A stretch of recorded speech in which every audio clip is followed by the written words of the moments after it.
When you're constructing a team to go compete at a high level, obtaining a guard who can lead your team with confidence and skill is a huge priority. With the emergence of exciting guards all over the league, there are two young stars who everyone is talking about, and that is Anthony Edwards and LaMelo Ball.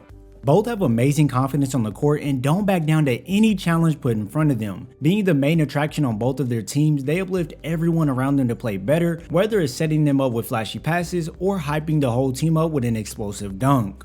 It's not many times you see a player this young exude a high level of play as they do this early into their NBA careers, but when you get drafted to a team looking to change their ways and start competing immediately, you must come in and add value right away. With Melo and Ant, they did more than just that, while garnering a large fan base, being two of some of the most popular names around the league. Through 2 years in the NBA, they have both improved in different aspects of their game and are on their way to stardom in this league. To get a base of just how well they performed last season, Ant averaged 21 points, near 4 assists, and almost 5 rebounds, with shooting splits of 44% from the field and 35% from deep. Shifting over to Ball, he put up 20 points, 7.6 assists, and 6.7 rebounds, converting 43% of his shots from the field and 39% from 3-point range. Now the numbers are one thing, but when you're judging a player this early into their career, they're gonna have some struggles simply because they're adjusting to the pace of the NBA, so it's mainly if they pass the eye test when watching them on the court. When dissecting the way both of them score inside, taking a different approach to scoring when getting downhill, Ant is more the bruiser type to go right at the defense, finish through the contact, and use his freakish athleticism to score at the rim. In just his second year in the league on 10.8 drives a game, Edwards converted 50% of his 5 attempts off these drives at the basket, and this is obviously going to be a bright side in his game going forward. Diversifying and improving his skill more this season coming up, this is an area where I believe we will see Edwards grow even more, as he has been gifted with elite athleticism that not many players can combat.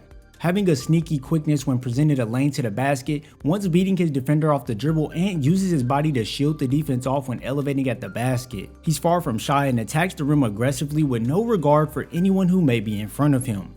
After changing directions against Morant, you can see the quick acceleration from Edwards coming off this cross through the legs, and then angling his drive more towards the paint rather than going in a straight line. This cuts Ja out the play, and Ant just elevates over Tillman to play the glass with the left hand. Standing around 6'5", 6'6", with a strong NBA-ready frame, bodying up with bigger defenders in the air is no problem for Edwards. With a 41-inch vertical leap paired with his 6'10" wingspan, this is where we see Edwards break out those emphatic slams over the top of defenders or all-out body-to-body, putting them in the rim. On 69 dunk attempts this past season, Edwards converted those at a hot 84%, and these plays get the crowd hype and even get your game jump-started because of the energy it brings to the floor. But solely relying on the high-flying abilities isn't ideal long-term for any guard in the league. Staying lower to the ground and getting more creative rather than using his pure athleticism, Edwards initiates the contact with Brooks, which takes him out of the equation, and this carryover gets Jaren Jackson in the air prematurely as Ant stays controlled to finish this bucket.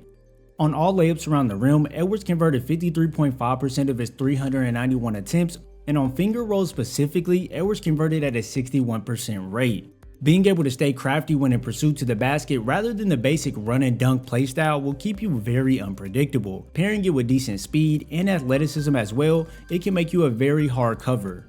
But let's say you want to be more smooth and make it look effortless at times, well that's where the soft touch on floaters and finesse type layups come in from LaMelo Ball. Stopping in that in-between area while bigs are backpedaling and softly dropping it in is a key to Melo's game.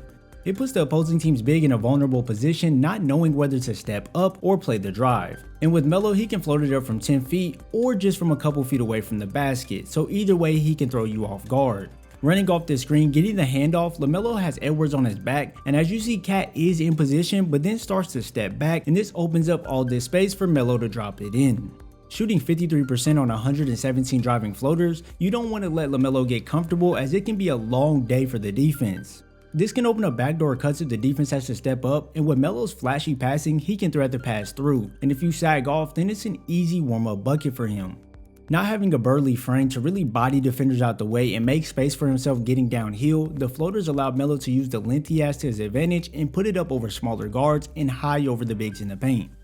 The length he has matched with the free flow creative handle helps him find the opening and convert around the rim as well. It's not a huge strength in LaMelo's game yet, but he can definitely surprise you with his finishes. Faking the screen use here and crossing back hard, Melo gathers for this layup, switches hands mid-flight, and sneaks this lay-in with the inside hand with the defense all over him. So whether you want to give up the floater from a little farther out or force Melo to drive it, he can get crafty when needed and make the defense pay. Hopefully he can improve on his inside game more going forward, but for now the raw skill looks pretty good. But going from just instincts and raw skill to really polishing your game, this is what we started to see from Edwards out on the perimeter during his last season and especially in the playoffs.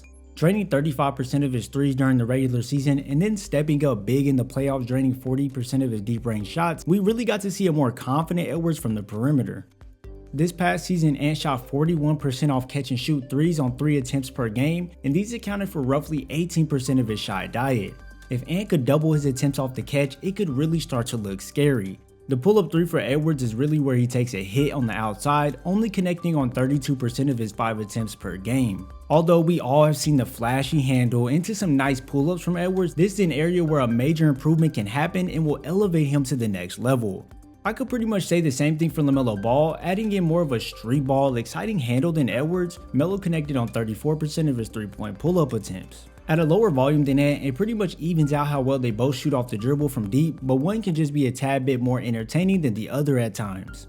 But where Melo shines a little more than Edwards is off the catch from deep. Ball drained 42% of his 4.4 shots off the catch last season, showing that he is a threat if you leave him open beyond the arc, ready to let it fly.